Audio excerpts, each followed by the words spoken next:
കർത്താവായ യേശുക്രിസ്തുവിൻ്റെ അതിപരിശുദ്ധമായ നാമം വാഴ്ത്തപ്പെടുമാറാകട്ടെ. ഗുഡ് സമരിറ്റൻ മിനിസ്ട്രീസ് അവതരിപ്പിക്കുന്ന വിസ്മയ സന്ദേശത്തിൻ്റെ എല്ലാ മാന്യ പ്രേക്ഷകർക്കും വേഗമനുതമനായ കർത്താവായ യേശുക്രിസ്തുവിൻ്റെ നാമത്തിൽ സ്നേഹവന്ദനം. കർത്താവിൽ പ്രിയമുള്ളവരെ, വീണ്ടും ദൈവത്തിൻ്റെ മാറ്റമില്ലാത്ത തിരുവചനവുമായി നിങ്ങളുടെ അടുക്കലേക്ക് കടന്നു വരുവാൻ സർവകൃപാലുവായ കർത്താവ് തന്നിരിക്കുന്ന ഈ നല്ല അവസരത്തെ ഓർത്ത് ഞാൻ ദൈവത്തെ സ്തുതിക്കുന്നു, കർത്താവിനെ മഹത്വപ്പെടുത്തുന്നു. ദൈവത്തിൻ്റെ മാറ്റമില്ലാത്ത വചനം പങ്കുവെക്കുന്നത് എത്ര ശ്രേഷ്ഠമാണ്. തിരുവചനം കേൾക്കുന്നത് എത്ര അനുഗ്രഹമാണ്. നമ്മുടെ ജീവിതത്തിൽ അപ്രകാരമുള്ള അനുഗ്രഹങ്ങൾ ധാരാളം ഈ നാളുകൾ കർത്താവ് തരുന്നതോർത്ത് ഞാൻ ദൈവത്തെ സ്തുതിക്കുന്നു. നിങ്ങൾ അത്തരം അനുഗ്രഹങ്ങൾ പ്രാപിക്കുവാൻ തക്കവണ്ണം വളരെ ശ്രദ്ധയോടെ ഈ TV സ്ക്രീനിന് മുന്നിലായിരിക്കുന്നതോർത്തും ഞാൻ ദൈവത്തെ സ്തുതിക്കുന്നു. നമുക്ക് വളരെ പ്രാർത്ഥനയോടെ ഇന്നത്തെ എപ്പിസോഡിലേക്ക് വരാം. ഈ ദിവസങ്ങളിൽ നാം എന്താ ചിന്തിച്ചുകൊണ്ടിരിക്കുന്നത്? വളരെ പ്രധാനപ്പെട്ടൊരു വിഷയമാണല്ലോ നാം ചിന്തിച്ചുകൊണ്ടിരിക്കുന്നത്, പാറയെ തകർക്കുന്ന ചുറ്റിക. കഴിഞ്ഞ 5 എപ്പിസോഡുകളായിട്ട് നാം ഈ വിഷയം തുടർച്ചയായിട്ട് ചിന്തിച്ചുകൊണ്ടിരിക്കുകയായിരുന്നു. ഇന്ന് 6ാമത്തെ എപ്പിസോഡിലേക്കാണ് നാം വന്നിരിക്കുന്നത്.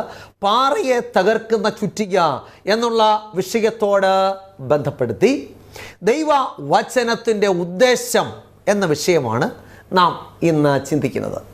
ദൈവവചനത്തിൻ്റെ ഉദ്ദേശം. ഇന്നത്തെ ചിന്തയ്ക്ക് ആധാരമായി നമുക്കൊരു വേദഭാഗം തിരുവചനത്തിൽ നിന്ന് വായിക്കാം. അപ്പോസ്തലനായ പൗലോസ് തിമോഥെയോസിന് എഴുതിയ 2 ലേഖനം അതിൻ്റെ 3-ാം അധ്യായം 16-17 വാക്യങ്ങൾ. 2 തിമോഥെയോസ് 3-ാം അധ്യായം അതിൻ്റെ 16-17 വാക്യങ്ങൾ.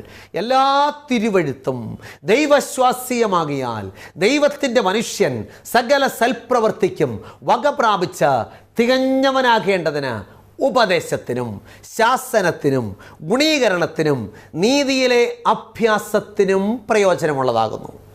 ദൈവത്തിന് സ്തോത്രം. ഇന്നത്തെ ലോകത്തിലേക്ക് നോക്കിയാൽ ആയിരക്കണക്കിന് പുസ്തകങ്ങൾക്ക് ലോകം സാക്ഷ്യം വഹിച്ചിട്ടുണ്ടെങ്കിലും നൂറ്റാണ്ടുകളായി ജനമനസ്സുകളിൽ പരിവർത്തനമുണ്ടാക്കിക്കൊണ്ടിരിക്കുന്ന ജനമനസ്സുകളിൽ ഇടം പിടിച്ചിട്ടുള്ള ഏക പുസ്തകമാണ് വിശുദ്ധ വേദപുസ്തകം. കാലത്തിൻ്റെ കണക്ക് പുസ്തകം നാം ഒന്ന് പരിശോധിച്ചാൽ ഇത്രയേറെ പ്രതികൂലങ്ങളെ അതിജീവിച്ചിട്ടുള്ള മറ്റൊരു പുസ്തകവും ലോക ചരിത്രം കണ്ടിട്ടില്ല. അനേകം നിരീശ്വരവാദികളും യുക്തിവാദികളും വിപ്ലവകാരികളും തത്വചിന്തകന്മാരും ഒക്കെ ഈ പുസ്തകത്തെ വേരോടെ പിഴുതെറിയുവാൻ കിണഞ്ഞു പരിശ്രമിച്ചിട്ടുണ്ട്. എന്നാൽ അവരൊക്കെ വേരോടെ പറഞ്ഞു പോയത് മിച്ചം. അഗ്നിക്കിരയാക്കി നശിപ്പിക്കുവാൻ ശ്രമിച്ചിട്ടുണ്ട്. കോടിക്കണക്കിന് ആളുകളാണ് വിശുദ്ധ വേദപുസ്തക സംബന്ധമായ വിശ്വാസ സംരക്ഷണത്തിന് വേണ്ടി തങ്ങളുടെ ജീവൻ ബലിയർപ്പിച്ചതെന്ന് ചരിത്രം സാക്ഷീകരിക്കുന്നു. എന്നാൽ എല്ലാ പ്രതികൂലങ്ങളെയും അതിജീവിച്ചുകൊണ്ട് വിശുദ്ധ വേദപുസ്തകം ഇന്നും തലയുയർത്തി നിൽക്കുന്നു. കാരണം എന്താണ്? ഇത് ദൈവത്തിൻ്റെ മാറ്റമില്ലാത്ത തിരുവചനമാണ്. സ്തോത്രം. എന്ത് ഉദ്ദേശത്തോടു കൂടിയാണ് ഈ പുസ്തകത്തെ, ഈ വചനത്തെ നമുക്ക് നൽകിയിരിക്കുന്നത്? അതിൻ്റെ ഉത്തരമാണ് നമ്മൾ വായിച്ചത്. 2 തിമോഥെയോസ് 3:16-17 വാക്യങ്ങളിൽ. എല്ലാ തിരുവെഴുത്തും ദൈവശ്വാസീയമാകിയാൽ ദൈവത്തിൻ്റെ മനുഷ്യൻ സകല സൽപ്രവൃത്തിക്കും വക പ്രാപിച്ച് തികഞ്ഞവനാകേണ്ടതിന് ഉപദേശത്തിനും ശാസനത്തിനും ഗുണീകരണത്തിനും നീതിയിലെ അഭ്യാസത്തിനും പ്രയോജനമുള്ളതാകുന്നു. ദൈവത്തിന് സ്തോത്രം. അപ്പോൾ ഈ തിരുവചന ഭാഗം നമ്മെ പഠിപ്പിക്കുന്നത് 4 പ്രധാനപ്പെട്ട ഉദ്ദേശത്തോടു കൂടിയാണ് ഈ വേദപുസ്തകത്തെ നമുക്ക് നൽകിയിരിക്കുന്നത്. 1 ഉപദേശം, 2 ശാസന, 3 ഗുണീകരണം, 4 നീതിയിലെ അഭ്യാസം. കഴിഞ്ഞ 2 എപ്പിസോഡുകളിൽ നാം ഉപദേശം, ശാസന എന്നീ 2 ഉദ്ദേശങ്ങളെക്കുറിച്ച് ചിന്തിക്കുകയുണ്ടായല്ലോ. ഇന്നത്തെ എപ്പിസോഡിൽ ദൈവവചനത്തിൻ്റെ 3ാമത്തെ ഉദ്ദേശമായ ഗുണീകരണത്തെക്കുറിച്ചാണ് നാം ചിന്തിക്കുവാനായിട്ട് പോകുന്നത്. ദൈവത്തിന് സ്തോത്രം. എന്താണ് ഗുണീകരണം? ഗുണീകരണം എന്നതിന് ഇംഗ്ലീഷിൽ കൊടുത്തിരിക്കുന്ന പദം കറക്ഷൻ എന്നാണ്. CORRECTION. കറക്ഷൻ. കറക്ഷൻ എന്താണ്? കറക്ഷൻ എന്ന് പറഞ്ഞാൽ തിരുത്തുക. അപ്പോൾ ഗുണീകരണം എന്ന് പറഞ്ഞാൽ ദൈവത്തിൻ്റെ വചനം നമ്മെ ഗുണീകരിക്കുന്ന, അല്ലെങ്കിൽ നമ്മുടെ തെറ്റുകളെ തിരുത്തുന്നു. അപ്പോൾ ചോദ്യം, എങ്ങനെയാണ് ദൈവത്തിൻ്റെ മാറ്റമില്ലാത്ത തിരുവചനം ഒരു വ്യക്തിയുടെ തെറ്റിനെ തിരുത്തുക? ഉത്തരം, ഉപദേശം കൊണ്ടും ശാസന കൊണ്ടും നേരെയാകാത്തവരെ ദൈവം ചില ശിക്ഷാരീതികളിലൂടെ തിരുത്തുന്നു. കഴിഞ്ഞ 2 എപ്പിസോഡ് നമ്മൾ മനസ്സിലാക്കിയത് ദൈവവചനം നമ്മെ ഉപദേശിക്കുന്നു, ദൈവവചനം നമ്മെ ശാസിക്കുന്നു, ഇന്ന് ദൈവവചനം നമ്മെ ഗുണീകരിക്കുന്നു. അപ്പോൾ ഈ ഉപദേശം കൊണ്ട് ശാസനം കൊണ്ട് നേരെയാകാത്തവരെ ദൈവവചനം ഗുണീകരിക്കുന്നു, അല്ലെങ്കിൽ എന്താണ്, കറക്റ്റ് ചെയ്യുന്നു. ശിക്ഷ കൊടുത്ത് നേരെയാക്കുന്ന പല സംഭവങ്ങളും വിശുദ്ധ വേദപുസ്തകത്തിലുണ്ട്. നമുക്കറിയാം, നമ്മുടെ മക്കൾ തെറ്റ് ചെയ്താൽ ഉപദേശം കൊണ്ട് ശാസനം കൊണ്ട് റെഡി ആയില്ലെന്നുണ്ടെങ്കിൽ നീ ശിക്ഷ കൊടുക്കും. അതുപോലെ ദൈവത്തിൻ്റെ മാറ്റമില്ലാത്ത തിരുവചനം പഠിക്കുമ്പോൾ ദൈവം ഈ തിരുവചനത്തിലൂടെ അനേകരെ തിരുത്തിയത് കാണുവാനായിട്ട് സാധിക്കുന്നു. അപ്പോൾ ശിക്ഷയിലൂടെ തിരുത്തിയതിന് ധാരാളം ഉദാഹരണങ്ങൾ വേദപുസ്തകത്തിലുണ്ട്. ഒരു ഉദാഹരണം നമുക്ക് നോക്കാം. ഒരിക്കൽ ദാവീദ് ഫെലിസ്ത്യരുടെ കൈവശം ഇരുന്ന യഹോവയുടെ പെട്ടകം തൻ്റെ പട്ടണത്തിലേക്ക് കൊണ്ടുവരുവാൻ പോയ ചരിത്രം ഈ വിശുദ്ധ വേദപുസ്തകത്തിൻ്റെ താളുകളിൽ രേഖപ്പെടുത്തിയിട്ടുണ്ട്. അപ്പോൾ ദൈവത്തിൻ്റെ പെട്ടകം തൻ്റെ പട്ടണത്തിലേക്ക് കൊണ്ടുവരണമെന്നുള്ള ദാവീദിൻ്റെ ചിന്ത വളരെ നല്ലതായിരുന്നു. എന്നാൽ അതിനായി സ്വീകരിച്ച മാർഗം ദൈവവചനത്തിൻ്റെ ഉപദേശത്തിന് വിപരീതമായിരുന്നു. നാം 2 ശമൂവേലിൻ്റെ പുസ്തകം അതിൻ്റെ 6-ാം അധ്യായം പഠിക്കുമ്പോൾ അവിടെ ഇപ്രകാരമായി രേഖപ്പെടുത്തിയിരിക്കും. നിങ്ങൾ വീട്ടിലിരുന്ന് ശരിക്കും വായിച്ചു നോക്കണം. 2 ശമൂവേൽ അതിൻ്റെ 6-ാം അധ്യായത്തിൽ, ജീവനുള്ള ദൈവത്തിൻ്റെ പെട്ടകം ബാലെ യഹൂദയിൽ നിന്നും കൊണ്ടുവരേണ്ടതിന് ദാവീദ് എല്ലാ ഇസ്രായേലിൽ നിന്നും സകല വിരുദ്ധന്മാരുമായി 30,000 പേരെ കൂട്ടിവരുത്തി. അപ്പോൾ പെട്ടകം കൊണ്ടുവരാൻ പോവുക. ആരെയാണ് കൊണ്ടുപോകുന്നത്? ഇസ്രായേൽ ദേശത്തുള്ള മിടുക്കന്മാരായിട്ടുള്ള 30,000 പേരെ കൊണ്ടാണ് പോകുന്നത്. സകല വിരുദ്ധന്മാരുമായി 30,000 പേരെ കൂട്ടിവരുത്തി.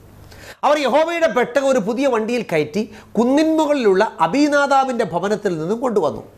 അബീനാദാബിൻ്റെ പുത്രന്മാരായ ഉസ്സയും അഹ്യോവുമായിരുന്നു വണ്ടി തെളിച്ചിരുന്നത്. ഒരുപക്ഷെ ഈ പെട്ടകം അവരുടെ വീട്ടിൽ ഇരുന്നിരുന്നു എന്ന പഴമയും പാരമ്പര്യവും ഉള്ളതുകൊണ്ടായിരിക്കാം അവരെ തന്നെ വണ്ടി തെളിക്കുവാൻ നിയോഗിക്കുവാൻ ദാവീദിനെ പ്രേരിപ്പിച്ചത്.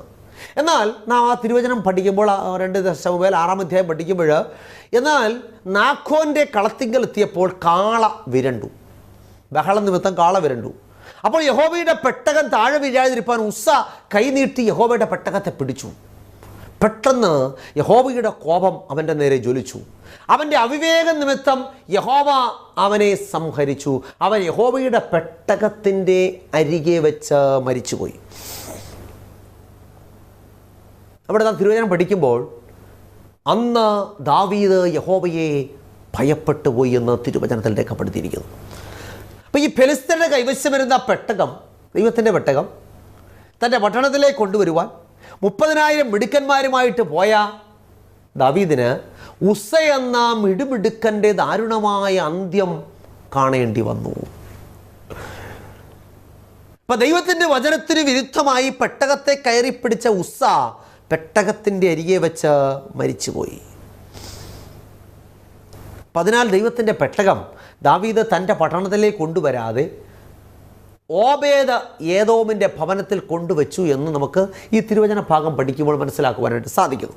ഇനി ചോദ്യം, എന്തുകൊണ്ടാണ് പെട്ടകത്തെ കയറിപ്പിടിച്ച ഉസ്സ അതിദാരുണമായിട്ട് കൊല്ലപ്പെട്ടത്? വിശുദ്ധ വേദപുസ്തകം പഠിക്കുമ്പോൾ അതിൻ്റെ കാരണം നമുക്കറിയണമെങ്കിൽ, രണ്ടാമത് ദാവീദ് വീണ്ടും ഈ ഓബേദ് ഏദോമിൻ്റെ വീട്ടിൽ നിന്നും പെട്ടകം കൊണ്ടുവരുവാനായിട്ട് പോകുന്നൊരു ചരിത്രം ദിനവൃത്താന്തങ്ങളുടെ പുസ്തകത്തിൽ രേഖപ്പെടുത്തിയിട്ടുണ്ട്. നാം വിശുദ്ധ വേദപുസ്തകം പഠിക്കുമ്പോൾ 1 ദിനവൃത്താന്തങ്ങളുടെ പുസ്തകം 5-ാം അധ്യായം അതിൻ്റെ 2-ാമത്തെ വാക്യവും 13-ാമത്തെ വാക്യവും നമുക്കൊന്ന് വായിച്ചു നോക്കാം. 1 ദിനവൃത്താന്തങ്ങളുടെ പുസ്തകം അതിൻ്റെ 15-ാം അധ്യായം 2-ാമത്തെ വാക്യവും 13-ാമത്തെ വാക്യവും ശ്രദ്ധിച്ച് കേൾക്കുക. അന്ന് ദാവീദ് എന്ന് രണ്ടാമത് പെട്ടകം കൊണ്ടുവരുവാൻ പോയപ്പോൾ, അന്ന് ദാവീദ് ലേവ്യരല്ലാതെ ആരും യഹോവയുടെ പെട്ടകം ചുമക്കേണ്ടതല്ല, അവരെയല്ലോ ദൈവത്തിൻ്റെ പെട്ടകം ചുമപ്പാനും തനിക്കെന്ന് ശുശ്രൂഷ ചെയ്യുവാനും ദൈവം തിരഞ്ഞെടുത്തിരിക്കുന്നത് എന്ന് പറഞ്ഞു. അപ്പോൾ രണ്ടാമത് പെട്ടകം കൊണ്ടുവരാൻ പോയപ്പോൾ ദാവീദ് പറയുകയാണ്, ലേവ്യരല്ലാതെ വേറെ ആരും പെട്ടകം ചുമക്കണ്ട, അവരെയാണ് ദൈവത്തിൻ്റെ പെട്ടകം ചുമപ്പാനും ദൈവത്തിന് എന്ന് ശുശ്രൂഷ ചെയ്യുവാനും ദൈവം നിയമിച്ചിരിക്കുന്നത്. ഇനി അതിൻ്റെ 13-ാമത്തെ വാക്യം വായിക്കുമ്പോൾ 13-ാമത്തെ വാക്യം ഞാൻ പറയുന്നു, ആദിയിൽ നിങ്ങൾ തന്നെ അത് ചെയ്യായിക കൊണ്ട്. അപ്പോൾ ലേവ്യരോട് പറയുകയാണ്, ആദിയിൽ എന്ന് വെച്ചാൽ ആദ്യം പോയപ്പോൾ നിങ്ങൾ തന്നെ അത് ചെയ്യായിക കൊണ്ട്. ഏത് ചെയ്യായ കൊണ്ട്? പെട്ടകത്തെ ചുമക്കായിക കൊണ്ട്. നമ്മുടെ ദൈവമായ യഹോവ നമുക്ക് ഛേദമുണ്ടാക്കി, നാം അവനെ നിയമപ്രകാരമല്ലല്ലോ അന്വേഷിച്ചത്. ദൈവത്തിന് സ്തോത്രം.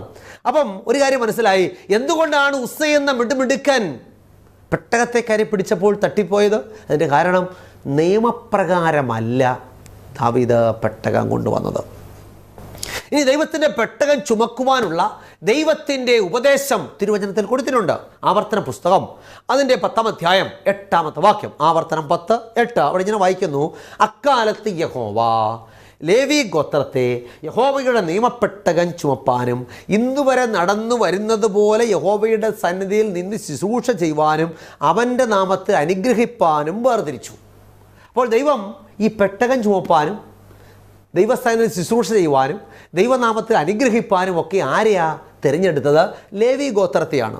അപ്പം ലേവ്യരല്ലാതെ ആരും യഹോവയുടെ പെട്ടകം ചുമക്കാൻ പാടില്ല എന്നതാണ് ദൈവവചനത്തിൻ്റെ വ്യവസ്ഥ. എന്നാൽ അതിന് വിപരീതമായി പെട്ടകത്തെ കയറി പിടിച്ചതുകൊണ്ടാണ് ഉസ്സ അതിദാരുണമായിട്ട് കൊല്ലപ്പെട്ടത്. അപ്പോൾ ഇവിടെ ശിക്ഷയിലൂടെ മനുഷ്യനെ ഗുണീകരിക്കുന്ന ദൈവത്തിൻ്റെ വലിയ പ്രവൃത്തിയാണ് നമുക്കിവിടെ കാണുവാനായിട്ട് സാധിക്കുന്നത്. അപ്പോൾ എന്തോ മനസ്സിലായി? വിശുദ്ധ വേദപുസ്തകം നമ്മുടെ ഗുണീകരണത്തിന് സഹായിക്കുന്നു.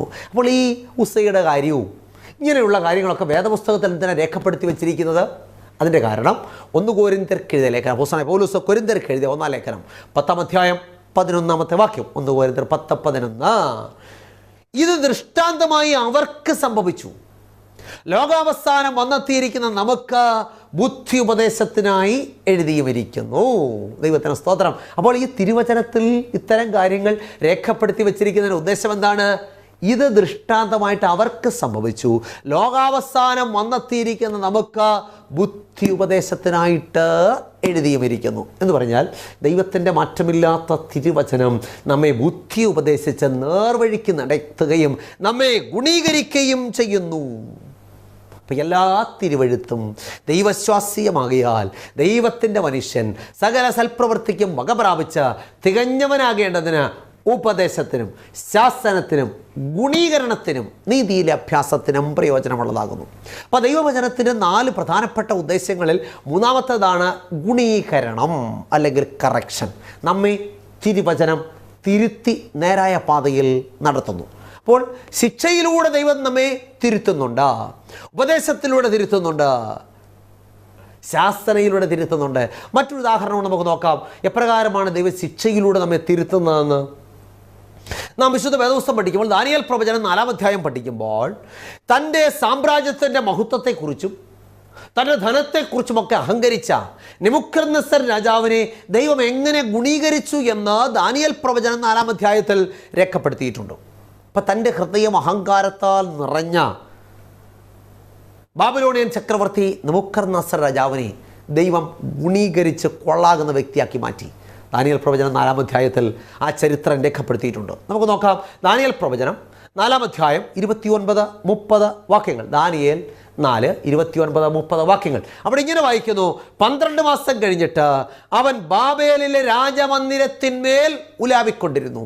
ഇത് ഞാൻ എൻ്റെ ധനമാഹാത്മ്യത്താൽ എൻ്റെ പ്രതാപ മഹത്വത്തിനായിട്ട് രാജധാനിയായി പണിത മഹദിയാം ബാബേൽ അല്ലയോ എന്ന രാജാവ് പറഞ്ഞു തുടങ്ങി.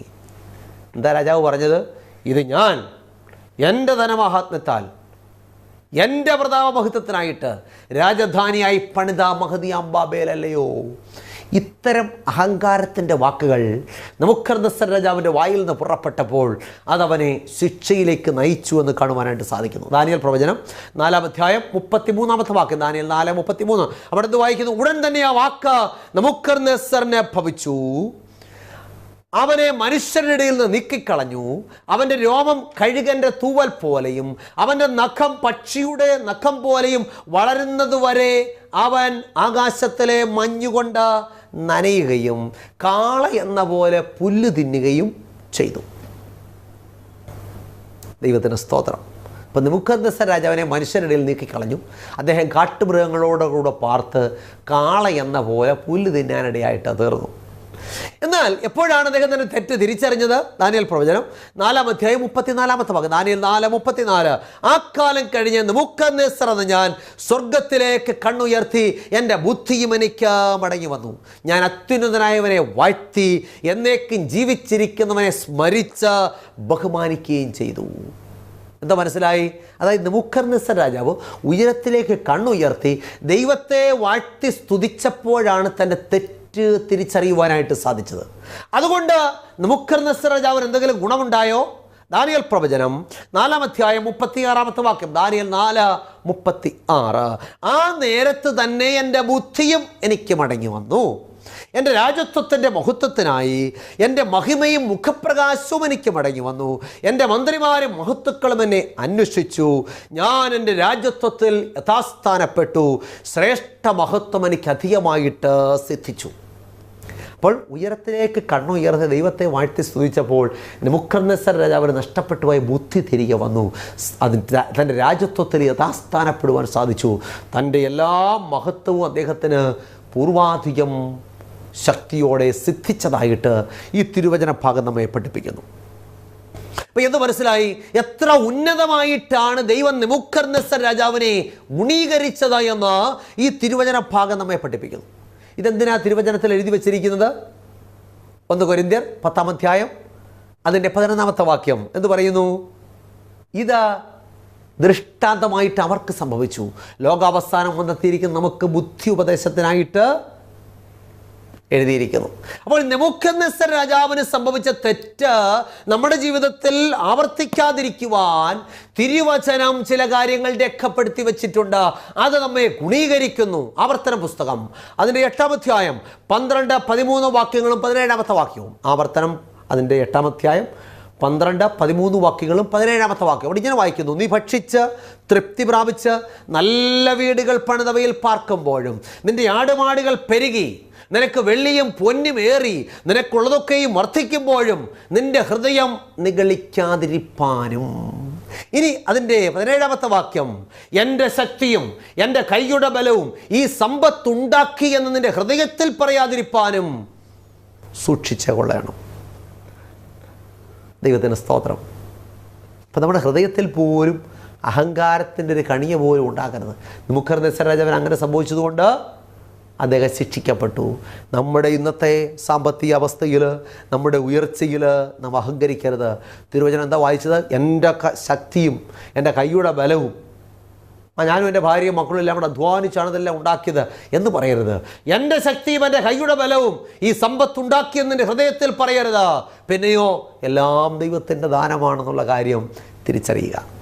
ദൈവത്തിൻ്റെ സ്തോത്രം. അപ്പം തിരുവചനം നമ്മെ ഗുണീകരിക്കുന്നു, നമ്മുടെ തെറ്റിനെ തിരുത്തുന്നു. കറക്ഷന് തിരുവചനം സഹായിക്കുന്നു. നാം ഇസ്രായേൽ ജനത്തിൻ്റെ അനുഭവം പഠിക്കുമ്പോഴും ദൈവം അവരെ നീണ്ട 70 വർഷക്കാലം ബാബിലോണിൽ അടിമകളായിട്ട് അയച്ച് ശിക്ഷിച്ച് ഗുണീകരിച്ചതായിട്ട് കാണുവാനായിട്ട് സാധിക്കുന്നു.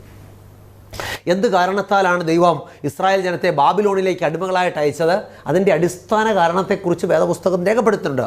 അതായത് യിരെമ്യാ പ്രവാചകൻ്റെ പുസ്തകം അതിൻ്റെ 17-ാം അധ്യായം 21, 22 വാക്യങ്ങളിൽ ഇപ്രകാരം പറഞ്ഞിട്ടുണ്ട്. ഇസ്രായേൽ ജനം അടിമകളായിട്ട് ബാബിലോണിൽ പോയതിൻ്റെ അടിസ്ഥാന കാരണം യിരെമ്യാവ് 17-ാം അധ്യായം 21, 22 വാക്യങ്ങൾ രേഖപ്പെടുത്തിയിട്ടുണ്ട്. അവിടെ ഇങ്ങനെ വായിക്കുന്നു: യഹോവ ഇപ്രകാരം അരുളി ചെയ്യുന്നു, സൂക്ഷിച്ചുകൊള്ളുവീൻ, ശബതനാളിൽ യാതൊരു ചുമടും ചുമന്ന് യെരൂശലേമിൻ്റെ വാതിലുകളിൽ കൂടി അകത്തു കൊണ്ടുവരരുത്. ശബതനാളിൽ യാതൊരു ചുമടും നിങ്ങളുടെ വീടുകളിൽ ചുമന്ന് യെരൂശലേമിലേക്ക് പുറത്തേക്കും കൊണ്ടുവരരുത്. അപ്പോൾ ദൈവം ഒരു വലിയ കാര്യം അവരോട് കൽപ്പിക്കുകയാണ്. എന്താണ്? വിശുദ്ധ ദിവസത്തെ വളരെ വിശുദ്ധിയോടെ സൂക്ഷിക്കുക. അന്ന് ചുമടും ചുമന്നുകൊണ്ട് അങ്ങോട്ടും ഇങ്ങോട്ടും പോകാനുള്ള ദിവസമല്ല, ജോലി ചെയ്യാനുള്ള ദിവസമല്ല. വീണ്ടും അതിൻ്റെ 27-ാമത്തെ വാക്യത്തിൽ യിരെമ്യാവ് 17-27 പറയുന്നു: എന്നാൽ ശബതനാൾ വിശുദ്ധീകരിപ്പാനും ശബതനാളിൽ യെരൂശലേമിൻ്റെ വാതിലുകളിൽ കൂടി ചുമന്നുകൊണ്ട് പോകാതിരിപ്പാനും നിങ്ങൾ എൻ്റെ വാക്ക് കേട്ടനുസരിക്കുകയില്ലെങ്കിൽ ഞാൻ അതിൻ്റെ വാതിലുകളിൽ തീ കൊളുത്തും, അത് കെട്ടുപോകാതെ യെരൂശലേമിലെ അരമനകളെ ദഹിപ്പിച്ച് കളയും. അപ്പോൾ ദൈവത്തിൻ്റെ വാക്ക് കേട്ടനുസരിച്ചില്ലെങ്കിൽ യെരൂശലേമിൻ്റെ വാതിലുകളിൽ തീ കൊളുത്തുമെന്ന് ദൈവം പ്രവാചകനിലൂടെ മുന്നറിയിപ്പ് നൽകി.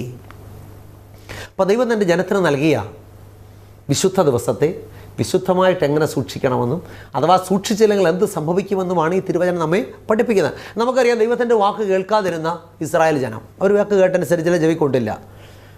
ദൈവവചനത്തിന് മറുതലിച്ച് നിന്ന ദൈവജനത്തിന് എന്ത് സംഭവിച്ചു എന്ന് രാജാക്കന്മാരുടെ പുസ്തകത്തിൽ രേഖപ്പെടുത്തിയിട്ടുണ്ട്. അപ്പോൾ ദൈവത്തിൻ്റെ ഈ നിർദ്ദേശം നിരസിച്ച ദൈവജനത്തിന് എന്ത് സംഭവിച്ചു? വായിച്ചു നോക്കാം. 2 രാജാക്കന്മാരുടെ പുസ്തകം 25-ാം അധ്യായം 8 മുതൽ 11 വരെയുള്ള വേദഭാഗങ്ങൾ. 2 രാജാക്കന്മാർ 25-ാം അധ്യായം 8 മുതൽ 11 വരെ. 5-ാം മാസം 7-ാം തീയതി ബാബേൽ രാജാവായ നെബൂഖദ്നേസറിൻ്റെ 19-ാം ആണ്ടിൽ തന്നെ ബാബേൽ രാജാവിൻ്റെ ഭൃത്യനായി അകമ്പടി നായകനായ നെബൂസരദാൻ യെരൂശലേമിൽ വന്നു. അവൻ യഹോവയുടെ ആലയവും രാജധാനിയും ചുട്ടുകളഞ്ഞു. യെരൂശലേമിലെ എല്ലാ വീടുകളും പ്രധാന ഭവനങ്ങളൊക്കെയും തീ വച്ച് ചുട്ടുകളഞ്ഞു. രാജാവിൻ്റെ ഭൃത്യനായി അകമ്പടി നായകനായ നെബൂസരദാൻ്റെ കൂടെ വന്ന കൽദയ പടയാളികൾ യെരൂശലേമിന് ചുറ്റുമുണ്ടായിരുന്ന മതിലൊക്കെയും ഇടിച്ചു കളഞ്ഞു. നഗരത്തിൽ ശേഷിച്ചിരുന്നവരെയും ബാബേൽ രാജാവിനെ ശരണം പ്രാപിച്ചവരെയും പുരുഷാരത്തിൽ ശേഷിച്ചവരെയൊക്കെയും നെബൂസരദാൻ കൊണ്ടുപോയി. അപ്പോൾ നോക്കിക്കേ, ദൈവത്തിൻ്റെ വചനം നിരസിച്ചവർക്ക് എന്ത് സംഭവിച്ചു? അവർ അടിമത്വത്തിലേക്ക് പോകുവാൻ ഇടയായിത്തീർന്നു. അപ്പോൾ 70 വർഷക്കാലം ദൈവജനങ്ങളുടെ അടിമത്വത്തിൽ കഴിഞ്ഞു. ദൈവം അവരെ ശിക്ഷിച്ച് ഗുണീകരിച്ച് മടക്കി തങ്ങളുടെ ദേശത്തേക്ക് കൊണ്ടുവന്നു. അപ്പോൾ ചോദ്യം, ഇതെന്തിനാണ് ദൈവത്തിൻ്റെ വചനത്തിൽ രേഖപ്പെടുത്തിയിരിക്കുന്നത്? 1 കൊരിന്ത്യർ 10:11 ഇത് ദൃഷ്ടാന്തമായിട്ട് അവർക്ക് സംഭവിച്ചു. ലോകാവസാനം വന്നെത്തിയിരിക്കും നമുക്ക് ബുദ്ധി ഉപദേശത്തിനായിട്ട് എഴുതിയിരിക്കുന്നു. അതായത് പ്രിയമുള്ളവരെ, തിരുവചനം നമ്മെ ഗുണീകരിക്കുന്നു, നമ്മുടെ തെറ്റിനെ തിരുത്തുന്നു. എങ്ങനെ? ഇതുപോലെ ധാരാളം ഉദാഹരണങ്ങൾ ദൈവത്തിൻ്റെ വചനത്തിൽ കൊടുത്തിട്ടുണ്ട്. വചനം എങ്ങനെ അനുസരിക്കണമെന്നും അനുസരിക്കാതിരുന്നാൽ പറ്റുന്ന ശിക്ഷയെക്കുറിച്ചുമെല്ലാം തിരുവചനം രേഖപ്പെടുത്തിയിരിക്കുകയാണ്. ഇതൊക്കെ വായിക്കുകയും പഠിക്കുകയും ചെയ്യുമ്പോൾ ഇത് നമ്മുടെ ജീവിതത്തിലെ തെറ്റിനെ തിരുത്തി നമ്മെ എന്ത് ചെയ്യുന്നു? ഗുണീകരിക്കുന്നു, കറക്റ്റ് ചെയ്യുന്നു. എല്ലാ തിരുവെഴുത്തും ദൈവശ്വാസീയമാകിയാൽ ദൈവത്തിൻ്റെ മനുഷ്യൻ സകല സൽപ്രവർത്തിക്കും വക പ്രാപിച്ച് തികഞ്ഞവനാക്കേണ്ടതിന് ഉപദേശത്തിനും ശാസനത്തിനും ഗുണീകരണത്തിനും നീതിയിലെ അഭ്യാസത്തിനും പ്രയോജനമുള്ളതാകുന്നു. നമ്മുടെ എല്ലാവരുടെയും കൈവശം ഇരിക്കുന്ന വിശുദ്ധ വേദ പുസ്തകം എത്ര പ്രധാനപ്പെട്ട പുസ്തകമാണ്. ദൈവം ഈ ഉദ്ദേശത്തോടു കൂടെയാണ് നമുക്ക് തന്നിരിക്കുന്നത്. നമ്മളെ കറക്റ്റ് ചെയ്യുവാൻ, നമ്മെ നേരെയാക്കുവാൻ, നമ്മുടെ ജീവിതത്തിലെ കുറവുകളെ കണ്ടെത്തി വിശുദ്ധിയിൽ ജീവിക്കുവാൻ, കർത്താവിന് വേണ്ടി ജീവിക്കുവാൻ ഈ പുസ്തകം നമ്മെ സഹായിക്കും. നാം ദിനംതോറും ഈ പുസ്തകം വായിക്കുകയും ധ്യാനിക്കുകയും പഠിക്കുകയും ചെയ്യുന്നവരാകണം. അപ്രകാരമാണോ നാം മുന്നോട്ട് പോകുന്നത് എന്ന് ഇന്ന് പകൽക്കാലം ചിന്തിക്കുവാൻ കർത്താവ് ഇടയാക്കട്ടെ. ഇല്ലെങ്കിൽ ഇന്ന് പകൽക്കാലം നല്ലൊരു തീരുമാനമെടുക്കാം. കർത്താവേ, അവിടുത്തെ മാറ്റമില്ലാത്ത തിരുവചനം, തേനിനേക്കാളും തേൻകട്ടയേക്കാളും മാധുര്യമേറിയ ദൈവത്തിൻ്റെ വചനം, നമ്മുടെ അണ്ണാക്കിനെ മധുരിപ്പിക്കുന്ന ദൈവത്തിൻ്റെ വചനം, മറ്റ് പുസ്തകങ്ങൾ ഒക്കെ ലോകപ്രകാരമുള്ള അറിവ് നൽകുമ്പോൾ നമ്മെ നിത്യതയിലേക്ക് നയിക്കുന്ന ഈ പുസ്തകം, നമ്മെ ഗുണീകരിക്കുന്ന ഈ പുസ്തകം നമ്മുടെ ജീവിതത്തിൽ ഏറ്റെടുക്കുവാൻ, ഇതിനനുസരിച്ച് ജീവിക്കുവാൻ നമ്മെ തന്നെ സമർപ്പിക്കാം. എത്ര പേർ ഇന്ന് തീരുമാനമെടുക്കും? നമ്മുടെ തീരുമാനങ്ങളെ കർത്താവ് മാനിക്കട്ടെ. കർത്താവേ, എന്നെ ഇത് അവിടുത്തെ കരങ്ങളിലേക്ക് ഏൽപ്പിക്കുന്നു. അവിടുത്തെ മാറ്റമില്ലാത്ത തിരുവചനത്തിൻ്റെ പ്രസക്തി തിരിച്ചറിഞ്ഞ് ജീവിക്കുവാൻ, ഇതിനെ പരിശോധിക്കുവാൻ, എൻ്റെ ജീവിതം കറക്റ്റ് ചെയ്യപ്പെടുവാൻ, ഗുണീകരിക്കപ്പെടുവാൻ കർത്താവ് സഹായിക്കണമേ എന്ന് പ്രാർത്ഥിക്കാം. ഞാൻ പ്രാർത്ഥിക്കാനായിട്ട് പോവുകയാണ്. എല്ലാ പ്രിയപ്പെട്ടവർ കണ്ണുകളെ അടച്ചാട്ട് നിങ്ങളുടെ പ്രാർത്ഥനാ വിഷയങ്ങൾ എന്തു തന്നെയായിരുന്നാലും നമുക്കൊരുമിച്ച് ദൈവസ്ഥാനിൽ പ്രാർത്ഥിക്കാം. ഇന്നെ കേൾക്കുന്ന പല പ്രിയമുള്ളവരും രോഗത്താൽ ഭാരപ്പെടുന്നവരുണ്ട്, കടഭാരത്താൽ ഭാരപ്പെടുന്നവരുണ്ട്, ജീവിതത്തിൻ്റെ വൈഷമ്യങ്ങളിൽ നീറി പുകയുന്നവരുണ്ട്, പലപ്പോഴും ആത്മഹത്യയെക്കുറിച്ച് ചിന്തിച്ചിട്ടുള്ള പ്രിയപ്പെട്ടവരുണ്ട്. ആത്മഹത്യ ഒന്നിനും പരിഹാരമല്ല. എല്ലാ പ്രശ്നങ്ങൾക്കും യേശുക്രിസ്തു പരിഹാരമാണ്. അതുകൊണ്ട് ഈ കർത്താവിൻ്റെ കരങ്ങളിലേക്ക് സമർപ്പിച്ചാൽ, നല്ല തീരുമാനത്തോടെ നമ്മെ സമർപ്പിച്ചാൽ ദൈവം നമ്മെ മാനിക്കുന്ന കർത്താവാണ്. കരങ്ങളിലേക്ക് ഏൽപ്പിക്കാം, കണ്ണുകളടയ്ക്കാം, പ്രാർത്ഥിക്കാം. അടികളെ സ്നേഹിക്കുന്ന ഞങ്ങളുടെ നല്ല ദൈവമേ, സ്വർഗ്ഗസ്ഥ പിതാവേ, ഇന്നടികളെ കേൾപ്പിച്ച മാറ്റമില്ലാത്ത തിരുവചനത്തിനായിട്ട് സ്തോത്രം.